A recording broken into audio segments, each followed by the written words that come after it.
going to do without the mic because the mic always makes me a bit nervous. Thanks very much for everyone for coming. I'm Tom. If I haven't met you already, come along, say hello.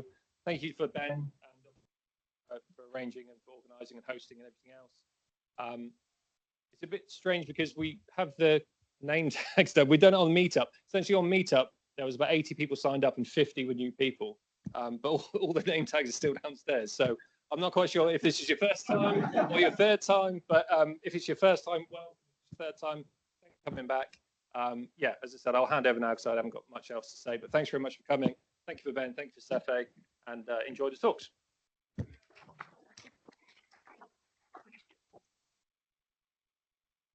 I'm not actually sure we did this. Hi to everyone, I'm Ben Higginsey. We run this every year, and we kind of topics that are poignant to what we're doing in this organization. This year we've got two talks. One is about a new ETRM that we're building in cloud, and it's about how we're transforming a power trading system into a cloud-based trading system. That's the first talk, and we've got Alex, who's the PM on the project. We've got Phil Gore, who's the technical lead on the project. Basil from Provise, who is the company that are kind of helping us develop their product. John, who's the architect on the product. And the second talk, thank you. So the second talk is from a firm that we're working with heavily to integrate AI into a lot of our systems, helping us both integrate AI and also data pipelines. They've been working with us for a year, there we go. So, for a while. So in that vein, I'm going to hand over to Alex. Turn my mic on, I don't know whether that works. Hi, yeah, so as Ben says, I'm Alex Barzi. I'm the project manager for the Power Capability project within Cefe, which is delivering the new ETRM. And if I'd have known Ben was going to do the intro, I would have nominated myself not to do it. So thank you. So as a bit of context, before we get to the really interesting stuff that you guys want to hear about, which is from my colleagues here, the more technical stuff, I wanted to give a bit of a what and a why around Power Capability. So I don't think there's any great surprises on here around what we are. So ETRM is the Energy Trading Risk Management System. It's a core hub of our trading business within Cefe. We have a specific dedicated power trading ETRM. It's a in-house bespoke developed app. It's been with us for about 20 plus years. It's done its job sterlingly over the past 20 years, but reaching the end of its life, and it doesn't support us with what we want to do in the future. So the way that the ETRM works within Cefe, and the guys are going to talk a lot more about this when we go through the architecture and how we've integrated Coral, is it's the hub of everything we do. So it manages the trade life cycle from capture right the way through to settlement and everything in between. It interfaces with everything upstream and downstream, has multiple different feeds in and out of the system. So it's a complicated beast.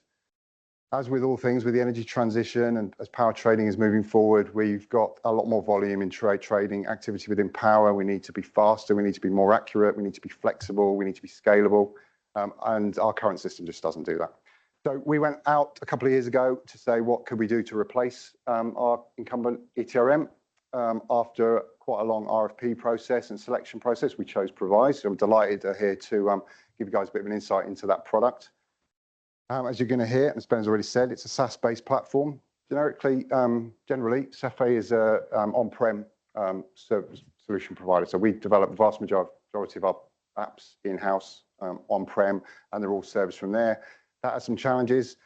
Putting in a SaaS-based cloud product increases those challenges, and the guys are going to talk about what we've done, what the challenges are, and how we've overcome that.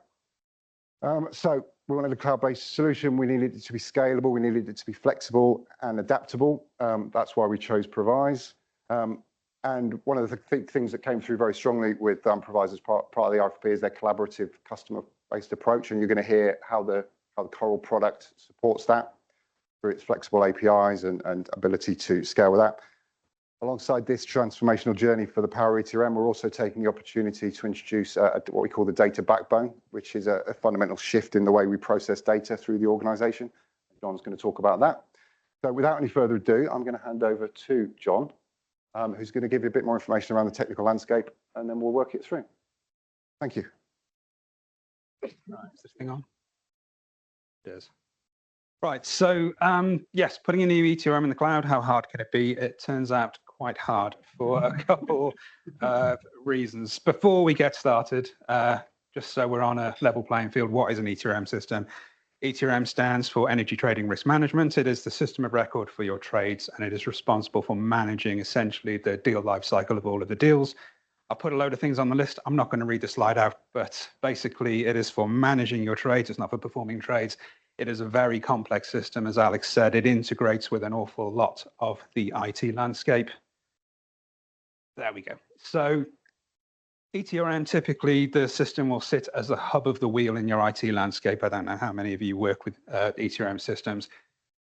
There's a lot of neighboring systems to it. We have systems downstream that are pushing market data, prices, FX rates, that sort of thing in. Obviously, there are various systems that are going to be pushing deals into the system as they are committed in the market. You then have downstream systems that are responsible, responsible for managing the outputs from ETRM, so risk management systems, regulatory, invoicing, settlement, that sort of thing. And you also have various other systems that are potentially taking the data out, doing something with it, pushing it back in again, augmenting the data, et cetera, et cetera. So your ETRM system is very, very tightly integrated in your IT landscape. This is a very flattering diagram of what that looks like. We're right to show you our actual landscape diagrams. The other challenge that we have here is obviously all of these interfaces that we're interfacing with different systems have been built at different times in different technologies, whatever was flavor of the month when they were put in. So we might have APIs, we might have RabbitQ interfaces, we might have direct database connectivity, we might have file share, files on file shares and all of that sort of thing. Each of these being very, very tightly coupled to the ETRM and very difficult to replace in a new ETRM. This model leads to a couple of pieces of complexity, as I've mentioned on here, functional complexity. In this case, I suppose what I'm getting at is if, for example, no system can access any other system until it's been through the ETRM. So if you've got trades going into the ETRM, they are not available to your exposure management or your risk management until they've been into and been processed by the ETRM. The other thing, as I've sort of highlighted already, is the technical complexity of taking the ETRM out of that and putting another one back in. Something else that we have to deal with as we're integrating this particular ETRM is the fact that historically everything has been in what's here says DC1. This is our on-premise data center. So everything's on-premise. We don't really need to worry about firewalls. We don't need to worry about the amount of data we're moving around or the chattiness of the interfaces. When you call an interface in another system, it's just in the next server on the rack, basically. And what we're trying to do is this. We're trying to now take the ETRM and throw it up into the sky and somehow integrate it without it looking like this, basically, without it looking like that sort of a mess. So how do we achieve this? How do we simplify the process of integrating a new ETRM into our landscape? We do it by implementing a data and event backbone. This is something that Alex touched on. What this does is it does two things. Firstly, if you put an event backbone in the middle of your IT landscape, it takes your ETRM system out of the middle of the hub, and it means that any data that other systems might want is available to it before it's been through the ETRM. So we can expedite the process of getting data. A trade comes in, it can go straight into the exposure management system. At the same time, it goes into the ETRM. So your traders get their exposure reports sooner, for example. The ETRM might then republish it because it's now got a deal ID and it's allocated to a book and that sort of thing. So other systems can then choose to consume it. But what that gives you is this level of flexibility of whoever wants to take the data can take the data. The other thing it does is it extracts the ETRM technically from the hub of the wheel, and it enables you to do this. Basically, it enables you to now move your ETRM out of your data center and put it in Azure, with all of your interfaces being essentially via the same technology. Apologies, I've been talking to the screen for 5 minutes rather than the audience, but there we go. What you can then do over time, of course, is you can basically start to move more of your estate up to Azure without changing any of the sort of interfacing requirements. And as you can see, you can even move your event backbone up as well. That's very nice in principle. What does it mean in practice? In practice, we've got a new ETRM. It's called Coral. Basil's here to talk about it. We can't naturally expect Coral to natively interface with our event backbone by default. So we're going to have to put something in there that helps us. Luckily, Coral gives you multiple different ways of aiding that integration. The first of these is the app model. Apps are essentially plugin apps that you can put into Coral that either allow you to change or add functionality to Coral itself. A bit like, App Store with your phone, you can buy apps, you can build them, you can have them built for you, but you can plug them into Coral, you can build new pricing algorithms, or you can build a new bit of the UI if you need to. The next thing is the API model. Coral offers a very comprehensive API model that it uses itself. So everything that the UI uses, for example, every piece of UI communication with Coral goes through the API. So I've worked on ETRMs before where the APIs are a bolt-on and they rot, basically, unless they're used by the system. And in the case of Coral, they are. So it's very comprehensive. There's an API for everything. The third thing is Azure Service Bus. So we can subscribe to messages on Azure Service Bus, which means we can pick up events within Coral and perform actions based on those. And there's also a reporting database.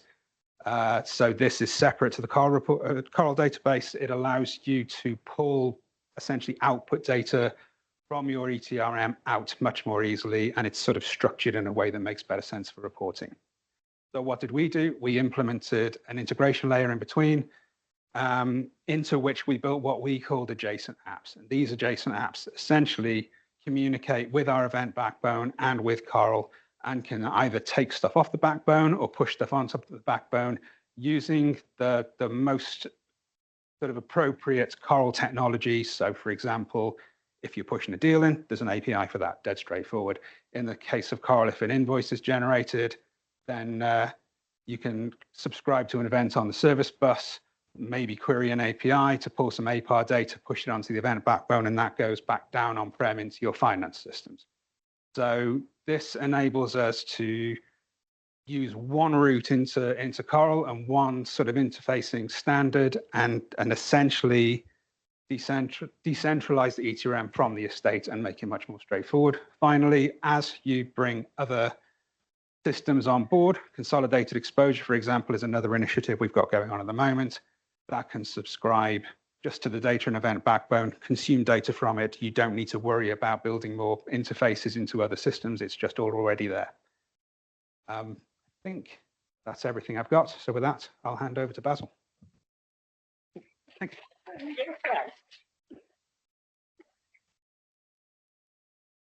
Yeah, so I'm the CTO of Provise Systems. We built the Coral application. It's a SaaS ETRM product. We've been operational for just over 6 years. We had our 6th birthday a couple of weeks ago.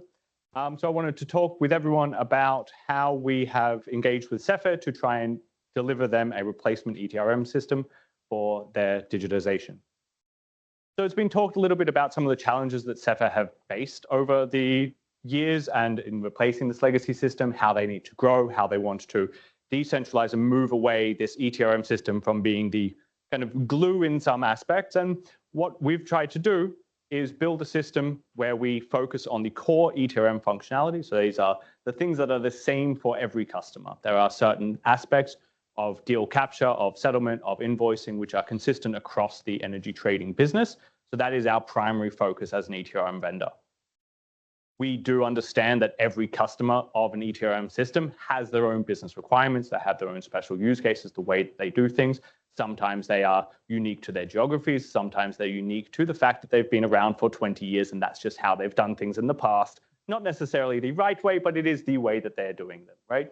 So what we've kind of identified is these two areas in a system as an ETRM. And what we've tried to then do is build a system that provides an optimal balance between buy versus build. Because as you guys in Cepheid and other people are probably aware, building something is expensive. It is time consuming, and to run the whole system from the maintenance, from the development activities, from the technical debt, from you name it, there are a million factors that come into expense of building everything from scratch. And when you can rely on a trusted third party to generate the system for you, you take the buy where you can, and then you build the rest, you build the gaps. So that's what we're trying to do, is build the system or work with Cepheid in order to provide this right balance for them. A large part of the Coral ETRM system from us is designed around extensibility. John spoke to a number of the interfaces, the APIs, the Azure Service Bus, et cetera, for event processing, availability of curated reporting data for things like end of day. That was really a principle that we took into the ETRM system when we first started. We've had multitude of experiences with different ETRM systems that, as you said, have various amount of extensibility and integration options. And it was really one of the pain points from us that we saw with our potential customer base coming into designing an ETRM system. So we opted for a API first, event first model and system, so that we could then try and give the customers, be very customer centric, customer focused, right? That's what they need. We know they're going to do it anyway, so why not support them in that path that they're trying to work down? So on the right-hand side here, under the purple box is our core ETRM system. That's where we have our things like our RESTful APIs, now event frameworks, etc. On the left-hand side, then you'll see the ecosystem area. That's the marketplace. That's the app zone that John referred to, where we have a marketplace where you can purchase essentially off-the-shelf additional requirements that you as a business or you as an ETRM might need, but not a customer might need, but not every customer uses the same thing. You know, different interfaces with different systems, different exchanges, etc., different credit risk apps, for example. So that was the premise that we brought into this, is of extensibility. In order to try and encourage our customers to build and expand and take responsibility for their custom logic, we have SDKs that we publish, that we have a fairly extensive documentation, Swagger, technical information, user guides, guidance on how to try and integrate with the system as best as possible to achieve what you're trying to do. Now, I know that Cepheid have had their ups and downs over the time, and we have worked together to try and improve that process. And for us, as I said, we're a fairly young company, so we are also learning and growing with what our integration partners or customers want to have available to them. As with everything, I mean, Cepheid is replacing their legacy ETRM because they want to get something that is future-proof. For us, we have a full product roadmap that we have a very customer-centric and very collaborative attitude, right? You'll hear speaking to that before and after my talk now. We came in to try and solve our customers' needs and work with our customers closely in a partnership and in a collaborative manner, right? At the end of the day, we as a business don't succeed unless our customers succeed. So we have to make sure that we unlock their potential to be able to do that.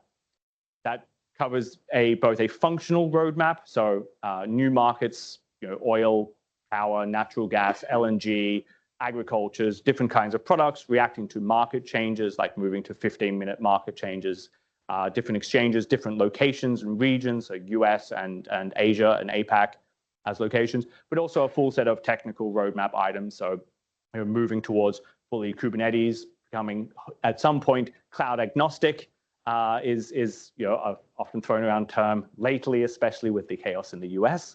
But you know, things like Kubernetes and Kafka and full streaming capabilities is something that is on our roadmap that we're trying to move towards, and a lot of that capability is also pushed from our customers. So Cepheid run Kubernetes stacks already, so it's a logical thing for us to say, actually, let's work together and we can, you know, scratch each other's backs as such in technical capabilities, right? Streaming is a perfect example, especially with the use of a data backbone or a data plane activity where you would consume streaming data. We should provide streaming data sources for you. The collaboration and the customer contributions is a kind of perfect segue to one of the places that we have worked with Cepheid very extensively over the past 12 months, right?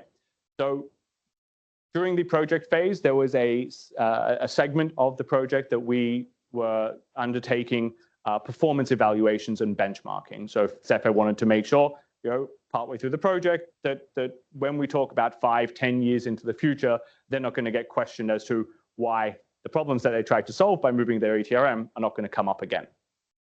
So we went through a full regenerated synthetic portfolio of trades, of simulations and situations, and tried to run it through our end-of-day process that we'd already built and had been running into in production.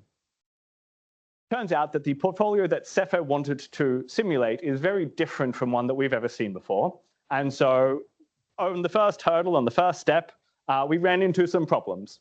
So we had an end of day time that was a partial end of day, is this graph on the left, which was taking about 7 hours. Cepheid turned around and said, we need everything to complete in under 5. So that's obviously not going to fly. We're not going to work like that. We're not going to go live. There's going to be problems. So we then got a series of meetings. We talked very closely with Cepheid, with the architects, with the business users to try and understand what they want and what they need, and figure out how we can then change our valuation model, our data flows, whatever we need to do, technologies, any of those things, to try and get to a solution that will work for Cepheid, both now and long into the future. So we then switched from mutable data sets from our valuation data. So we would value all the trades, all the transactions. We generate around 200 million data points on a daily basis for that. And then we would go through a merging process and deduplication to try and give what's the current end of day valuations. We flipped that script and said, actually, that's a fairly expensive process, especially at scale and forward-looking portfolios. So let's try immutable data sets. Let's do a proof of concept. Let's see how far we can push this on a first point. And I think it was our second iteration or third iteration, we're quite a few more iterations since there now, but in our second or third iteration, we got down from about 7.3 hours to 1.3 hours for exactly the same data set. So this was quite a great kind of experience for us as a vendor to get the real collaborative effort from our customers wanting to help us build a system, right? That's beneficial for me and my team, but also from the customer's perspective to say, actually, as a vendor, we want you to succeed. Like, we want to try and figure out how to make that work. Challenge our technologies, challenge our decisions, right? We're not the smartest people in the room, even though we try to be. But yeah, that's, I guess that's the end for me from a little bit about the technology and about Coral and what we do. So then I would hand over to Phil now to talk about integrations.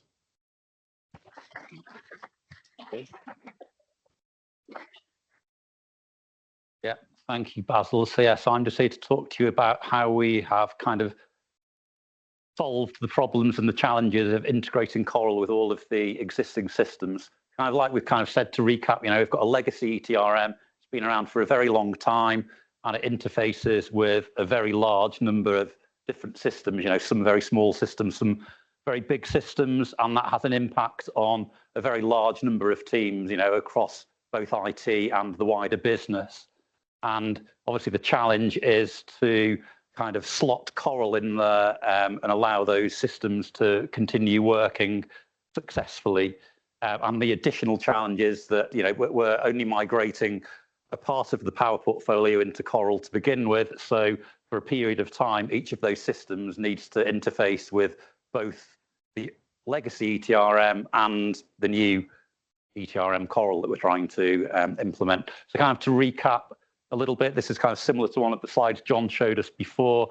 We've got various kind of interfaces. When we were analyzing all the interfaces, we kind of broke it down to begin with into what we called core interfaces. So that's things like loading trades in, loading prices, market data in, and then, various types of data that people need to extract out of the ETRM for, various reasons.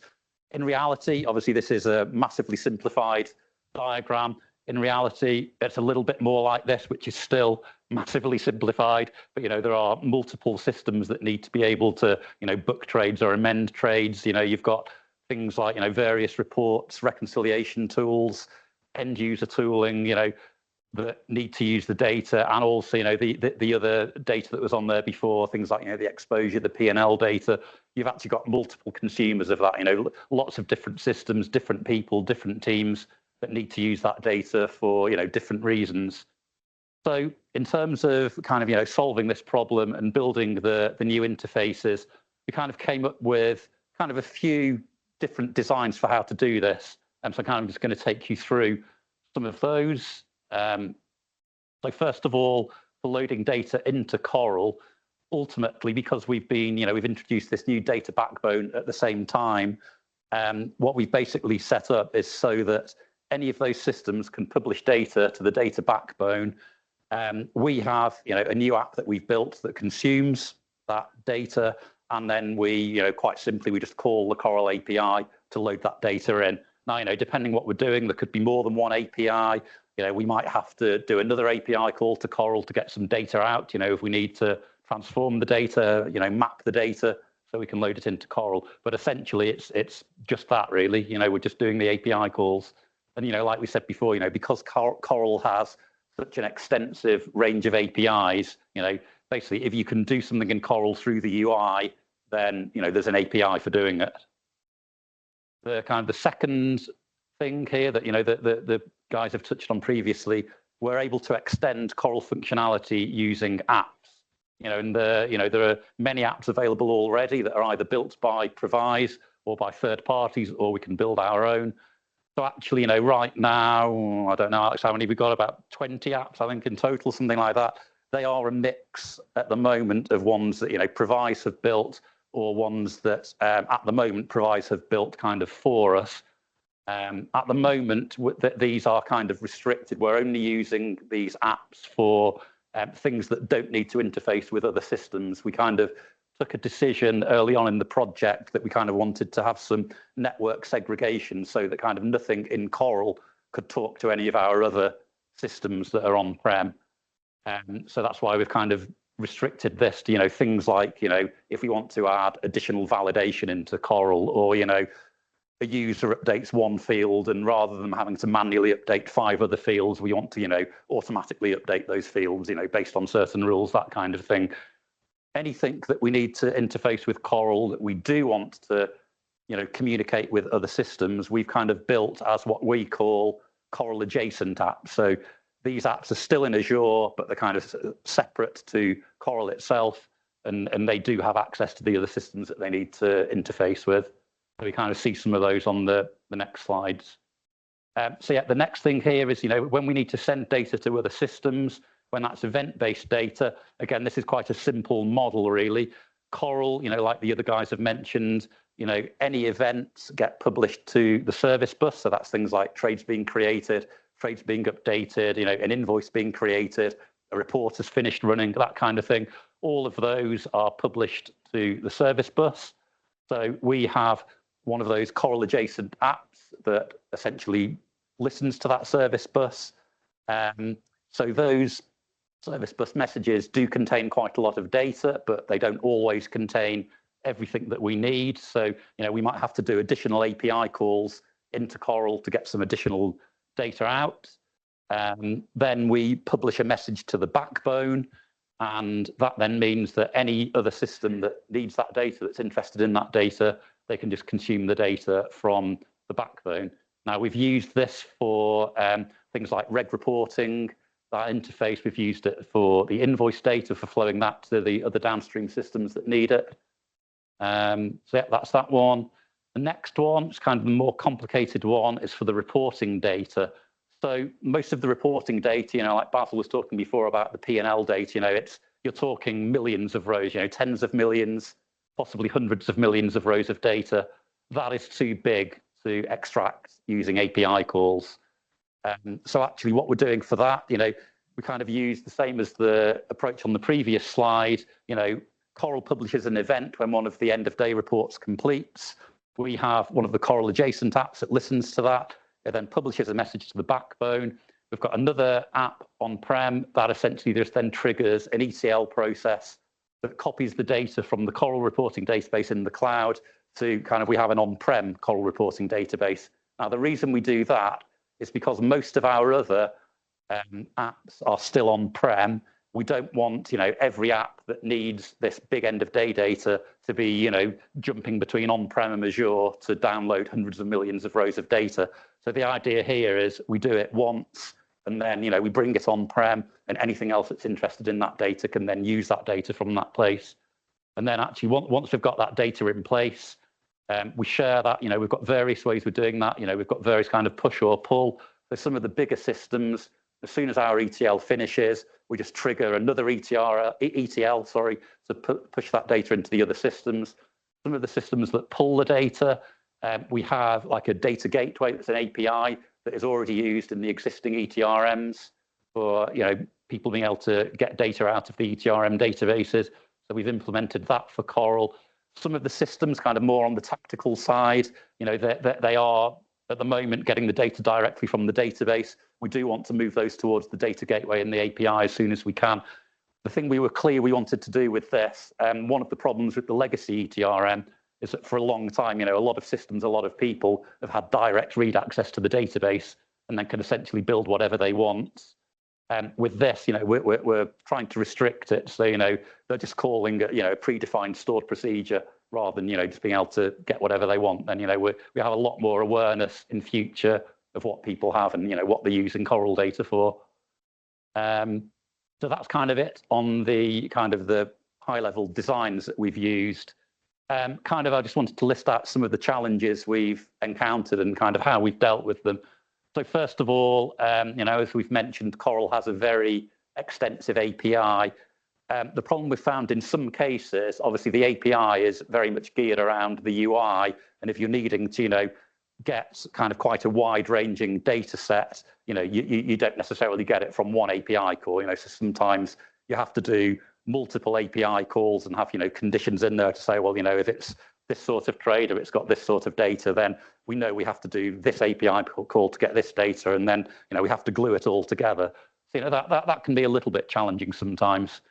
The next thing is the Coral APIs, when you're loading data in, actually have a lot of validation, which is really good, but we haven't had that historically for our kind of older systems. So things like loading price data in, if it's say a price and it's meant to have a price for every hour, Coral's got validations. So, on a normal day, you've got 24 prices, one for each hour. On the short clock change day, you've got 23 hours. On the long clock change day, you've got 25 hours.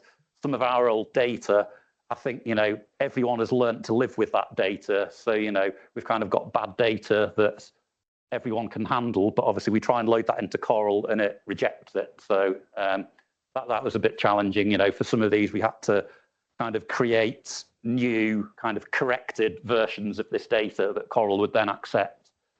The next thing is to do with like the large number of events. So obviously for quite a lot of these interfaces, we are listening to events in Coral for things like, trades being created, trades being updated. Because we've got a lot of the other apps that extend the functionality, they themselves also, listen to the service bus messages, and, they might amend a trade, and that in itself generates another service bus message.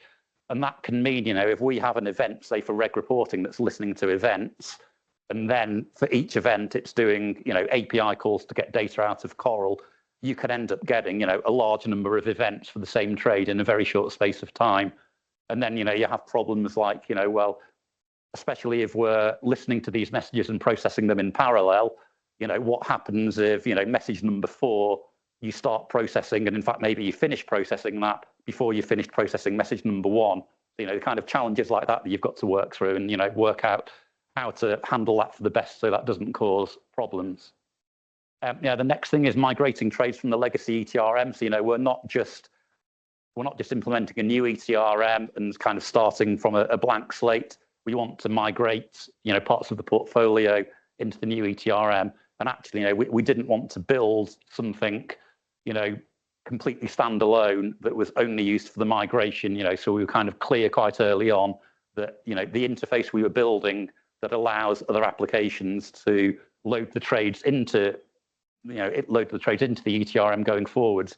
We actually use that same interface ourselves when we're loading the migrated trades in there.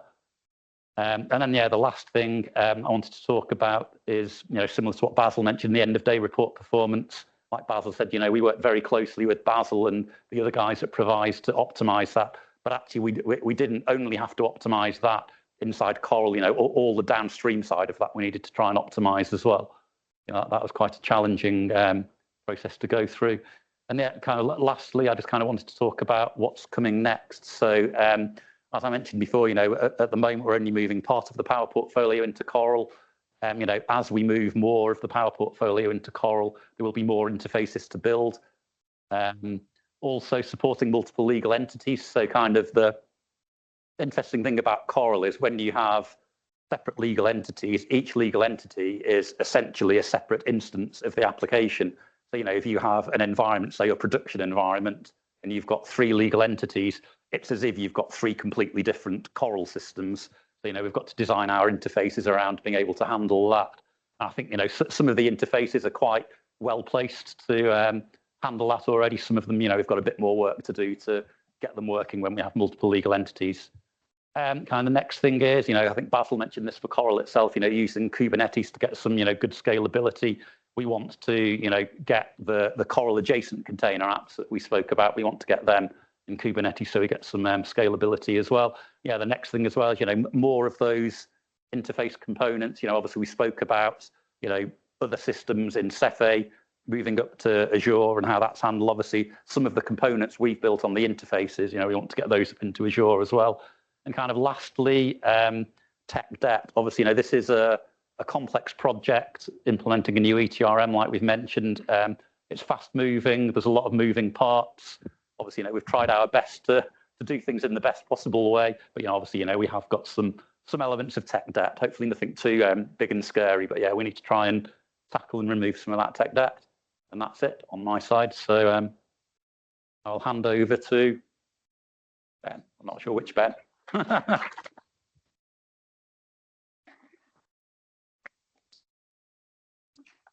Just before we move on, I'm going to go to a Q&A for that because we're running slightly ahead of time.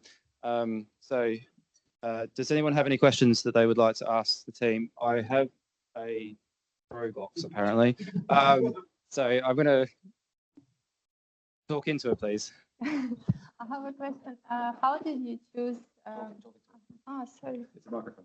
How did you choose Coral, and did you consider creating, like, because you're familiar with your legacy system, did you consider that it would be easier to change your legacy system? I can talk to that one. So we chose Coral off the back of quite an extensive market sweep and RFP process. We were quite clear on what we wanted to achieve, and the key objectives for us was in line with our strategic direction around a move to the cloud. We wanted to look at that as the underlying architecture. But essentially, the real problems we were having with the existing ETRM is its ability to scale and its ability to deal with the volumes that we were projecting that we needed to. So that was kind of a key requirement. We looked at various different options. We looked at developing our own in-house, building another replacement one. We looked at using some other vendors. At the end of the day, when we went through the RFP process, providers were fairly clear front runner on that, and we chose them on the back of that.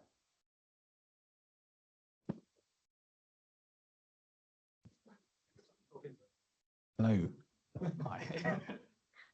So you mentioned, I'm not sure which one of you mentioned, the issues of API calls, having to make multiple API calls because it's based around the UI.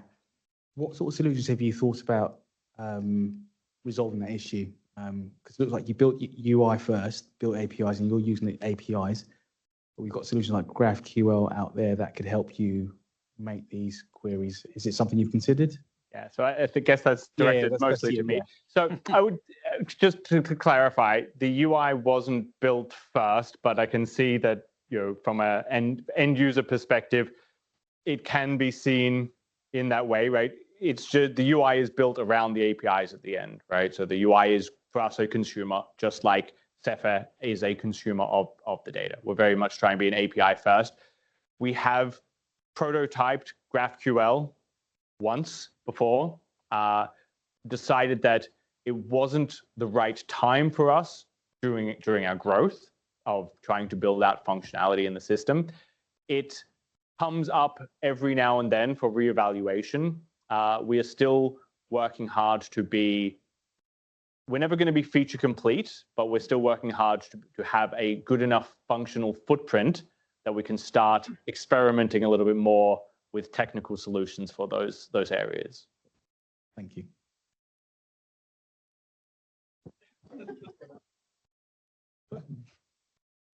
Hello.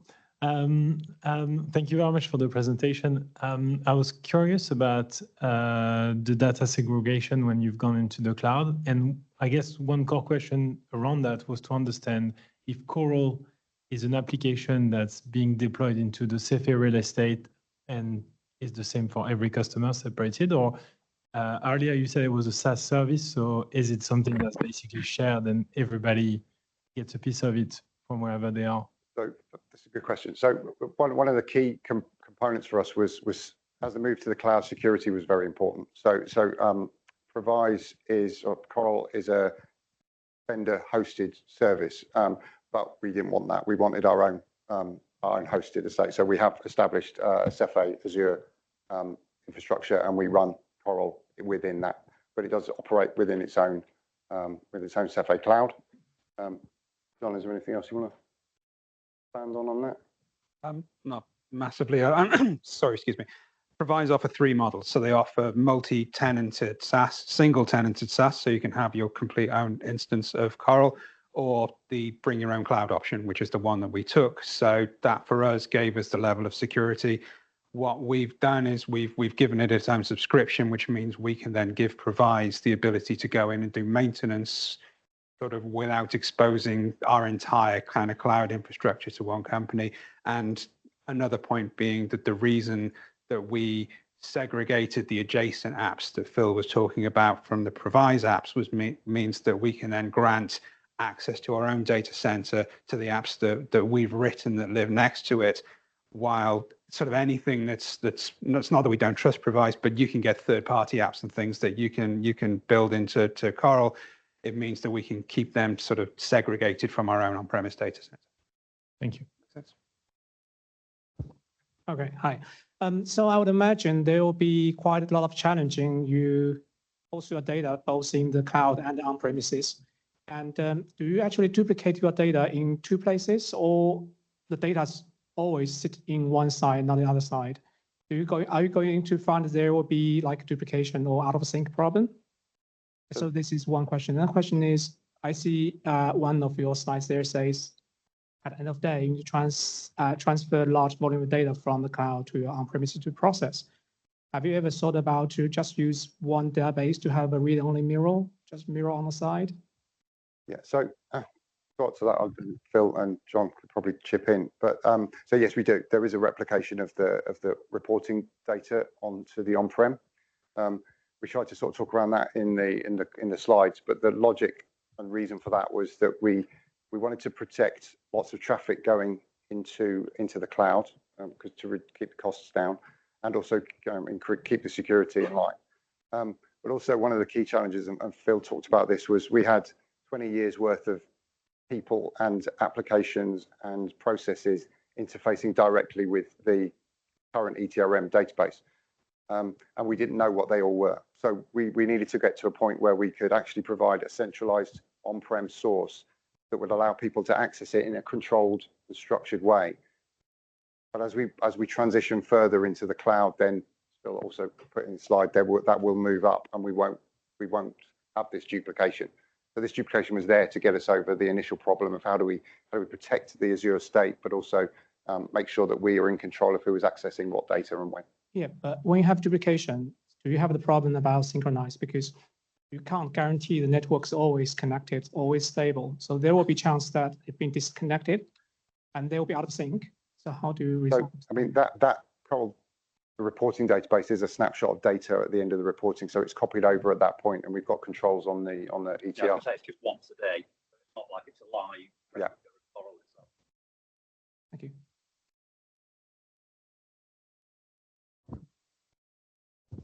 Thank you.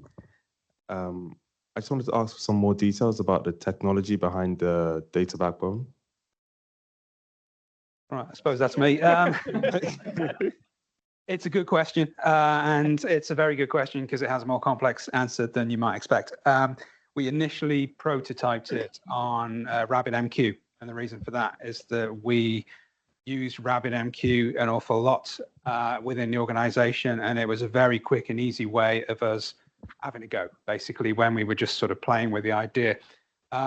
It was never the end game for us because we recognized that the model that we're implementing here suits streaming much better than it suits messaging. If you want to be able to publish and have any number of consumers and you don't care who they are, you really want to do streaming. So what we've subsequently done is replace that with Apache Kafka, which is now what we're running the backbone on.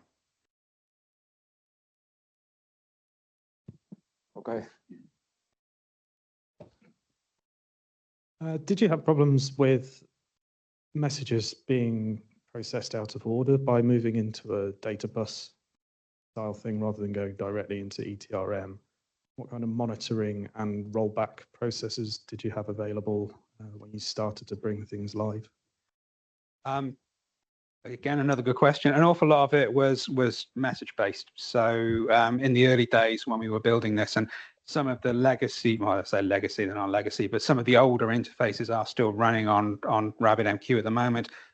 That sort of solves the problem, because all you've really got to do is kind of fan out to your consumers, and each one gets its own queue and can consume messages in order. We are currently, as we implement Kafka, we're kind of building in designs for how to manage the messages in the correct order. It means every consumer has sort of a requirement to process data idempotently. So if you get the same message more than once, you don't mess up your state, essentially. There's nothing we can do really other than to put the weight onto the consumer to be able to manage that.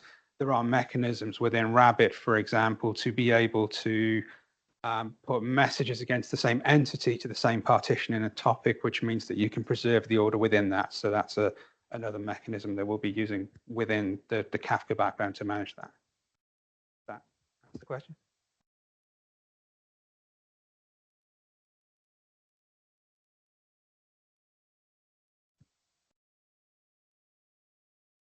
Not as yet, no. Fingers crossed. Yeah. All right, we've probably got time for one last question. Hi. I work with some quite long-running processes, and one of the problems I have at work is over time, bits of information are available at different stages of these long-running process. So to you guys, it might be PV immediately, a bit of delta later, gamma, then cross gamma is much, much, much later on. Have you thought about the ability to progressively load data and present data in your, for want of a better word, presentation layer, your UIs? Or is that a concern that you're going to look at in the next talk?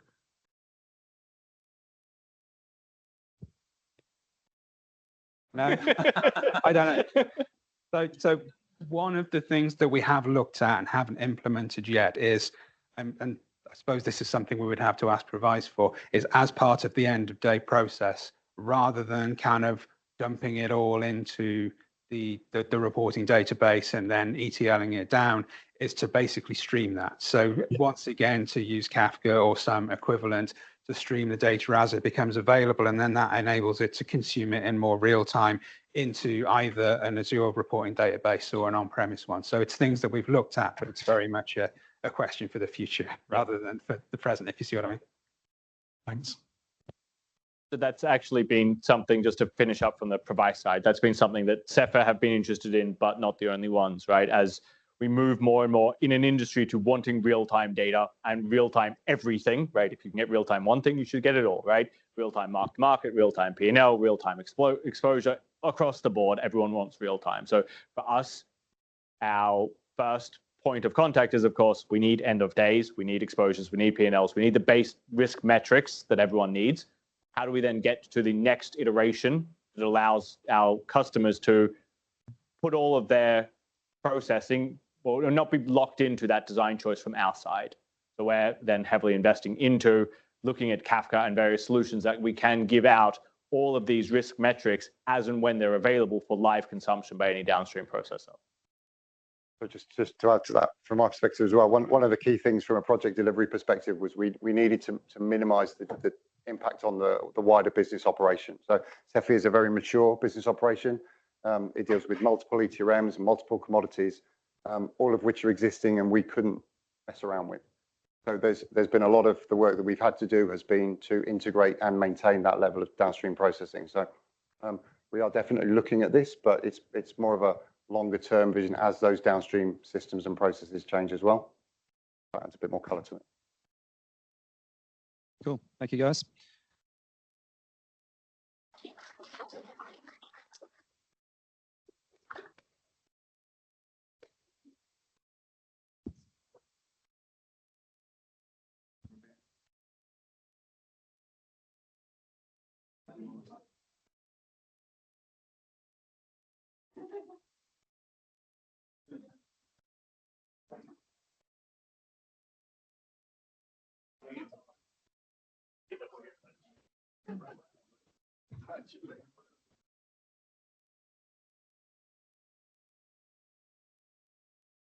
Right, hopefully the mic's working. Thumbs up.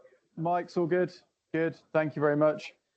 I'm going to skip this slide because it's been on screen for far too long already. So see ya. There we go. So just quick introduction to myself, first of all. So I'm Ben, client director at Mesh AI. I look after our energy and commodities trading sector. As Ben pointed out, I've been working for Cefe with 12 months now, not 6 months. So my role is really to help our clients understand what their challenges are and then solve those problems with data and AI. I'm joined by Chloe. Yep. So, hi, I'm Chloe. I'm a senior data engineer at Mesh, and I'm the techie one in the conversation. Thanks for pointing that out before I did. So I feel like it's really important when I come to these things to caveat. I'm a sales guy. I'm not a techie. So questions I think will all be going to Chloe. So apologies in advance, Chloe. But today we wanted to talk to you a little bit about data and AI in trading. And first of all, go on a bit of a journey through time and start with, I suppose, the origins of trading and where they came from. So a bit of audience participation. Everyone loves organized fun. Does anyone know who this man is? We were in a room full of people who work in trading earlier. None of them knew, so I'd have been amazed if anybody did. But so this chap is a guy called Theodore Weiser, who was really a bit of an early pioneer in the world of energy and commodities trading. Very interesting background. He was actually a prisoner of war in Soviet Russia. And many years later went back there to try and broker a deal for oil and diesel to then be traded and transported to the West. And he really set the precedent for traders operating in these quite complex and often, to be frank, a bit dodgy geopolitical climates and places around the world. So in the early days, trading started by these organizations going into territories that others avoided rather. So Soviet Union, Jamaica, Cuba, driven by the desire to connect the rest of the world with raw materials and bridge the gap between these resource-rich countries and global financial centers. That then brings us on to how, in God's name, in the early sort of 1950s and 60s, were they sharing data? They didn't have Bloomberg terminals and everything else that we'll get onto in a moment. Does anybody know who this man is? There's a common theme here. No. So this chap is called Paul Reuter. So Paul Reuter used homing pigeons to transport stock prices between Brussels and Aachen to allow him to get market updates faster than anybody else. Obviously, his name now carries the Reuters name, which became over time kind of a place for global news and market feeds and what have you. So information in the early days of trading really relied on personal networks. In the organizations who had a greater spread of kind of centers across the world got that information sooner. So if there was a mine strike in Chile, if you had a base there, that information got back to your global financial centers. You were able to use that information to make better trades. So port cities, trading posts, people like warehouse managers and ship captains were the ultimate, information brokers in those days. And then in 1981, I won't play the game again. It's Michael Bloomberg. He was working for a company called Solomon Brothers. They got bought by Filbert Corporation, and he left with a fairly hefty £10 million settlement, which meant he went and set up Bloomberg LP, the company we know today, who are a leader in sharing market data, and most, if not all, cap markets businesses and trading businesses will ingest that data. So we moved from a world where you had to have enough of a presence across the globe to get that data. That was your point of differentiation. So now all of a sudden, when Bloomberg got created and Reuters expanded, everybody all of a sudden has access to this data. So it's less about what data have I got, but how can I use that data? So you started to see things like satellite technology to communicate market data, weather reports, crop yields, etc., becoming more prominent. But then the question became, how do we harness all of this data? What systems can we use to try and use this info to drive our alpha? And alpha is ultimately the big question. That's what traders want. That gives you your competitive edge and allows you to make most money. So how did they do that? That's how. And it's been the same story, irrespective of any cap markets organization or trading organization. Excel is bloody everywhere, and you can't get people to change because they love it, and that's what they use, and they've used it for 20 plus years. Modeled on myself, that chap, obviously. So Excel's brilliant, and lots of people are familiar with it and they love using it, but it does have limitations. As we spoke about earlier on, when you're processing millions and millions of lines of Excel, ultimately it's not going to generate the insight you need particularly quickly. And when you're in a world where it's geopolitical events or Trump's putting tariffs out there or whatever it might be, you need to be ability to move very, very quickly to respond to those changes in the market.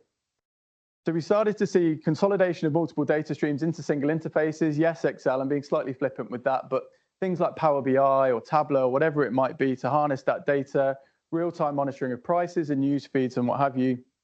And again, Bloomberg and Reuters were kind of key external market data sets for that. Then we move on to the quest for real-time and why real-time P&L is so important. I've touched on it a little bit there, but things like geopolitical activity, so Russia's invasion of Ukraine, COVID, the energy crisis a few years ago, Trump's tariffs, all of these things feed into why real-time is so important for these trading houses. And the situation, before I hand over to Chloe and we get into the techie stuff, which is really the interesting bit, our client gave us a challenge of building a greenfield risk platform which could measure real-time P&L across all of their trading books. He wanted the first version of that platform built in 14 weeks. And I, as a sales guy, said, yes, we can do that for you. And then gave it to Chloe, and Chloe went, no, we can't. So yeah, again, slightly flippant, but that was the challenge. So 14 weeks to build a greenfield risk platform in the cloud, very scalable, reliable, gave them that latency that they needed. And I will now hand on to Chloe, who can tell you a little bit more about how we did that. Thanks, Ben. So yeah, depending on which clients they have, everybody has different variations of approximately the same problems. So there's three key things that we'll end up identifying whenever we talk to people who want to build these real-time platforms. The first one is the issue they have is delayed risk and position visibility. So they want to know what's their P&L right now, what's going to be my risk, should I make these changes based on all of these news articles that are coming in. Now, back in the time of honing pigeons, you could wait a little bit longer, but now with a matter of seconds, information goes global, and you need to be much more reactive in how you react to these situations. So latency can have very high impacts on any of your revenue, your P&L, etc. The second one is fragmented sources of truth. I don't think there's any trading firm who has a single portfolio. I think there's at least a few most of the time. And every department, every desk that's trading is going to have their different way of doing things. Now, the worst case scenario you're going to have is their data is completely separate one from another. They never talk to each other. They have their own Excel. They have their own reconciliation of their data, and that's that. Now, okay, if you're a tiny organization where you've got a few people talking to each other, actually, even then it won't work. But if you're a bigger company, it's going to cause even bigger issues. So making sure that you've got a single source of truth where whenever you're talking about numbers, everybody is talking about the same thing. They did that calculation from the same place. They can replicate it. That's going to become quite important. It becomes even more important when your data is spread across multiple sources. People will have their own in-house tools. They'll also be using third-party tools such as like Reuters. You can get all your market data from there. And the funniest one is individual knowledge. The amount of times I've been on the floor and I see somebody look at a number and be like, that doesn't look quite right. Hey, insert name here. What's the number for this? Oh, just drop 10% in it. It's actually this. It happens more often than you think. And so individual knowledge really makes it more siloed and more difficult to replicate. And then finally, there's robust, unified, and reproducible pricing engine. When you are calculating your P&L, when you are calculating your deltas, your gammas, what have you, you want to be able to run that again and for the same numbers to come out. If your numbers if you're ever doing a demo and you run it twice and there's completely different numbers, nobody's going to trust it. It's very much going to be more of a finger in the air, this is approximately right. So you really need to make something which is robust and you can replicate your results as much as you want. That becomes very important during real time, because when you do real time, it's not only about, I want to know my P&L at any point in the day. It's also about, I want to run some scenario analysis and see what would happen if, this asset drops by 5%. And the reliability of your pricing engine is essential there, because you're going to be making decisions based on those scenarios that you are running. So that's quite important. So how do you actually tackle this challenge? Because that looks like a little wish list of Santa and being like, I want to do all of those. So concretely, how do you actually do it? Firstly, you need scalable and you need reliant infrastructure. If your real time is ticking every second and suddenly your infra goes down, nothing spins back up, panic ensues, you don't know what you should be trading, and that's going to cause some disasters.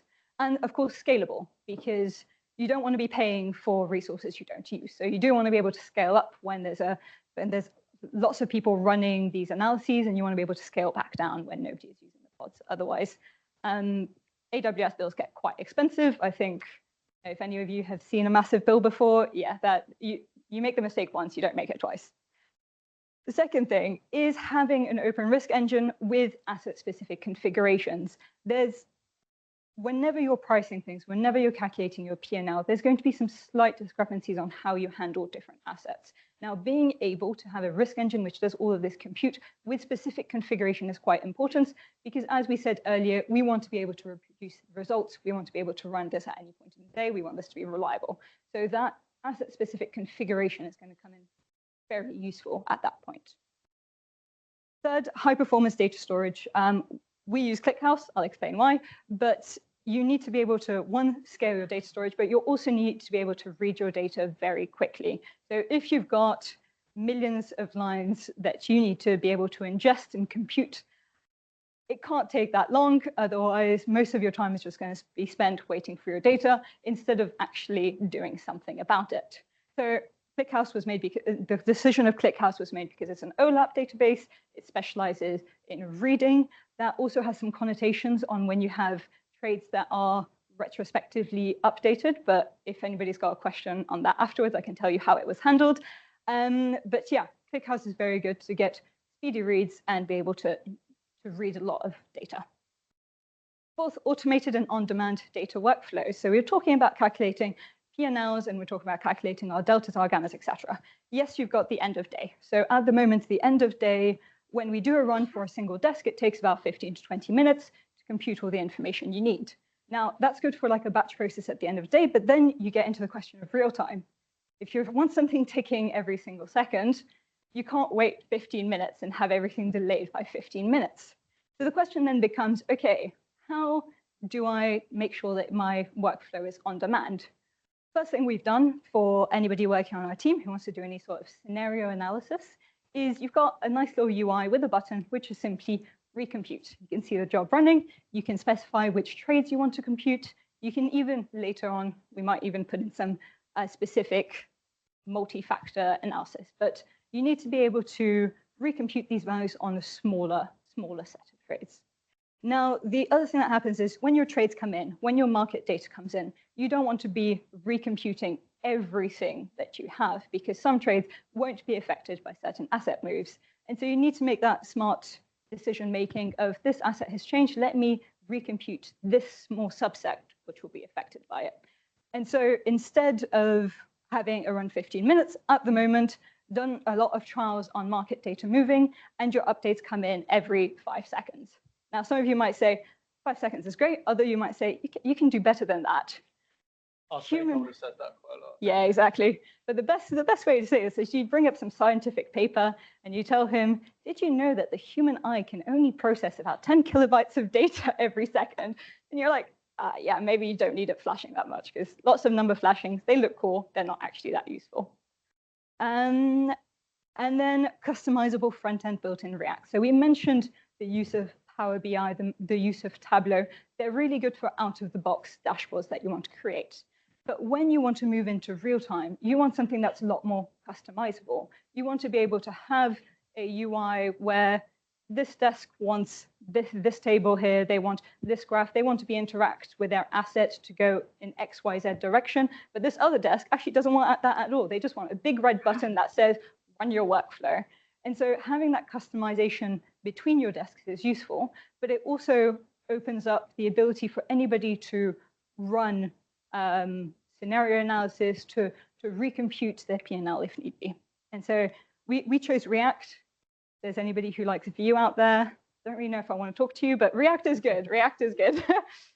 And then finally, your real-time updates, how do they happen? Yes, you can use something like Kafka, but if you've got your customizable front end, you use something very simple such as WebSockets, where you're able to actually plug in your front end directly with the computation that's happening on the back end. So whenever your back end is like, I've seen this asset change, this is how my value has updated, your front end immediately will pick that up and show that new value to whoever's looking at it.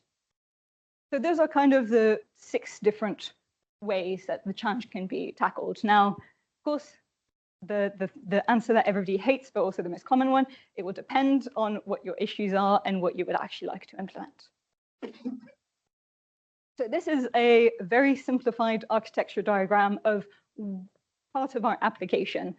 Showed the whole thing to somebody and they told me, what's this tiny little word? So I decided to kind of scale it down.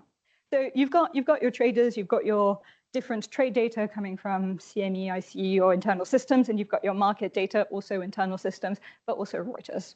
So you've got your standard DAGs that are running, that are ingesting your data, that are doing all the computation for your open risk engine, and that are being put into the database. Now, the location of the database there is very intentional. It is right in the center. The point of a unified platform is your data needs to be at the center of it. Everybody needs to be pointing at the right data sets. They need to basically be making all their calculations on the same data. So that part there, very important to have. Now, we've got our different services. So we've got our real time, we've got the open risk engine doing all the computation, and they all kind of talk to each other. Here, it's in AWS. If you like Azure and if you like GCP, we can still be friends, it's fine. I'm not too fussy about AWS, but Kubernetes, also big fan. So always good for being able to scale. And yeah, Docker as well. Now, when the question of security always comes in. So you've got 2 ways that you're able to do the security. In our sense, we've kind of hidden everything behind the VPN or their internal network, so you can't even touch any of this if you're not on there. But then the other thing that you can do internally is sometimes you don't want everybody to see what every individual trader's P&L is, because that can cause some tensions and people might not be too happy about it. So as soon as you can basically integrate something like Azure Active Directory. So when people SSO in, you'll be able to know who they are, what they have access to. And that's a nice thing with React as well. You can just customize which page they can or cannot see and which data they can or cannot see. There's a lot of configuration that's enabled there. So what's the impact of doing real time? Firstly, reactivity. If you know what your P&L is at any point in day, you can make decisions as fast as possible. If you suddenly see that Trump has put on tariffs, you don't have to wait 15, 20 minutes for somebody's report to come in, and by then you've lost a very big amount of money. You'll be able to tell very quickly, see the asset drop, see your P&L drop almost in real time, and you'll be able to make decisions based on your position for that. Secondly, accuracy. You're not now relying on somebody's internal knowledge to know whether your P&L is accurate or not. Everybody can go into your database, anybody can recompute it, anybody can know where this data comes from and how it was calculated. And then thirdly, consolidated and consistent, close, similar to accuracy. If all the desks are basing their calculations on the same data, on the same system, you're consistent across your organization and you can make decisions across your organization as well. This is a design of a front end. It's always nice to show a pretty picture. None of these numbers are real, so I'd be very surprised that P&L by underlying and P&L by desk is that consistent. But this is a vision of what we've actually built something very similar to this now. So you've got your P&L, you've got your change in real time. This number is flashing, so we actually do see how the movement happens every 5 seconds, as mentioned before.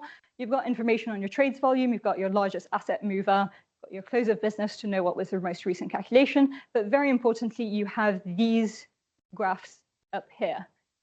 These tables are basically these graphs. Some people like things as tables, some people like things as graphs. It's up to you for preferences. But yeah, it will basically show per desk, per underlying, what are your major movements. You'll see things shifting up and down, and you'll be able to actually drill down into that information. So this isn't just the simple, pretty page. Everything is kind of interactive as well. If you click into something, you can drill down into that data. Things pop up, you get navigated to the respective information that you need. And because this is a custom-built front end, if somebody tells me that they want to have a button that downloads to Excel, I'll sigh very deeply and I'll say, fine, I'll give you Excel. But yeah, the idea of customization is that you can do most things. I won't say anything because that's the sales pitch. You'll do most things, and that the desk will need to actually be able to function correctly and make sure that any changes are made within a very short time. Now, the role of AI, I will hand over to Ben for part of this, but just a quick note on how it's actually used. So future-looking things. Whenever people talk about AI, they sometimes forget that AI is founded on data. If your data is bad, your AI results are going to be bad. So having that central database is important. Being able to do data quality checks on it, very important. And when you roll that up into AI, some people will say, oh, AI is going to replace traders one day. I don't believe that. You can fight me on it. I'll have that conversation. But I think AI is more of an enabling tool. You should use it alongside what you're doing on a day-to-day basis to basically reduce the amount of boring, repetitive work that you do and focus on kind of the fun, innovative stuff. So as a developer, the two main things I use it for is what you see at the top. So first thing, developer tools. I've got an entire repo. I don't want to keep creating buttons everywhere. I don't want to keep creating the same pages. Even though I have to do some front end, I much rather prefer the data side of things. So now that you've kind of built that foundation layer, it helps you to just make things faster. Now, if you go and ask it, build me 3 entire pages on all of these desks, and you're surprised that the result is bad, probably don't know how to use Claude Code very well, you have to try and make sure that it has the adequate amount of information to be able to do your job for you. So key thing I'd say about Claude Code, some people hate it, some people love it. If you use it as an enabler, great. If you use it as a replacer, I don't know about that. And then you've got the code base analysis, having a chatbot. So the number of times somebody's asked me, can you write documentation on this, and spend like a day or two writing documentation? Not the funnest of job, not the best use of time. Another good use of basically AI is when you do have people from different desks. If you've got like a 20,000 people organization, you're not going to want to answer every single question going in. If you put a nice little layer on top of it, which will be able to pull the relevant information, i.e. that central database we talked about, it's going to be much quicker for them to get answers, and they don't have to wait 3 to 5 business days for me to have enough time to go and run a query. That's for me. Ben? Thank you, Chloe. Yeah, so just a couple of final bits, really. And one of these, Anne, give a wave, say hello. Thank you, Anne, for helping me with this slide. As I said, not a techie, stolen Anne's work. So that's great. Thank you very much. There are a couple of other use cases, as well as things like helping developer experience and development tools. As with most AI use cases that we're seeing, not just in trading, but across other sectors as well, at the moment, it tends to be things that are deemed lower risk. So we spoke earlier on about creating alpha. There are some organizations, Citadel, Jane Street, SEPA have their own digital trading desk. There are some that are investing heavily in that to try and generate revenue as a result of AI. Primarily, though, it tends to be the lower risk use cases. So there's lots of opportunities for AI to support in middle and back office. Things like, for example, automated cargo discharge. So if you're using a counterparty to transport whatever commodity it may be around the world, you need to make sure that they're within their credit threshold. If they aren't, often that sort of audit chain of finding that information out can take a little bit of time, particularly if it's in a remote part of the world. Is there a more intuitive way of doing that? Yes, there is. AI can definitely help there. And things like automated transaction monitoring to manage operational risk, they're also things you can look at. We spoke a little bit about systematic trading. As I say, some have done better with this than others. AI is still quite embryonic, I would say, in a lot of organizations, because as Chloe said, rubbish in, rubbish out. I was going to say something else. I'm not, it's a work event, don't swear. So you've got to make sure that that's right. But when you have got that right, things like alpha signal detection, so AI's analyzing vast amounts of unstructured data. Text and sentiment analysis is becoming more and more popular. So risk triggers, we spoke about global news feeds and what have you, that's starting to feed in as well. Automated document analysis is another very good use case. And then specifically, Cepha-wise, what we're doing with the Cepha Trading AI Framework. Is that the right for the acronym, Anne? It was on an updated slide, but it's not on this one. I panicked then thinking, God, what's the acronym? So again, we spoke about it, but news and social media mining. So identifying trading signals or supply bottlenecks, legal document parsing, as well as then system and task monitoring. So monitoring integrations and application logging systems, project management tools, etc. So AI is becoming more prominent, but again, most of the places we're seeing at the moment are those sort of middle office, back office, or developer use cases. However, as I expect over the next few years, traders won't get replaced, but it is becoming more prominent in terms of generating alpha and revenue as well. And that's it from us. Thank you very much for Ben for organising.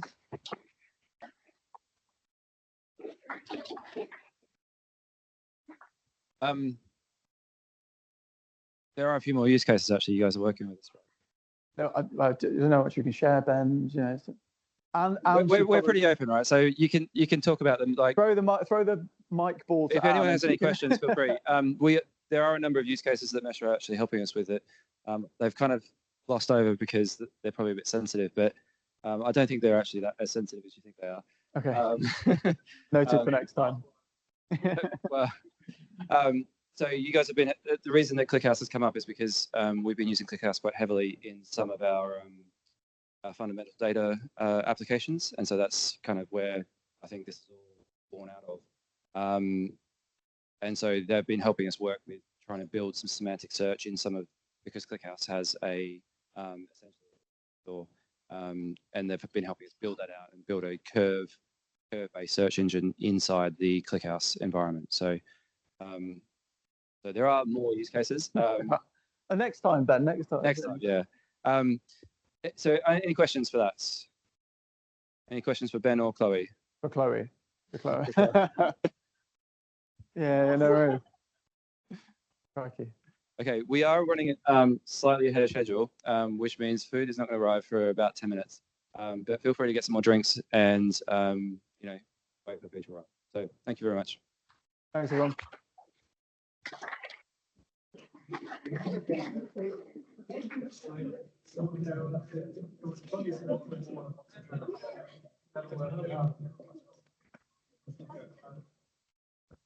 I appreciate you.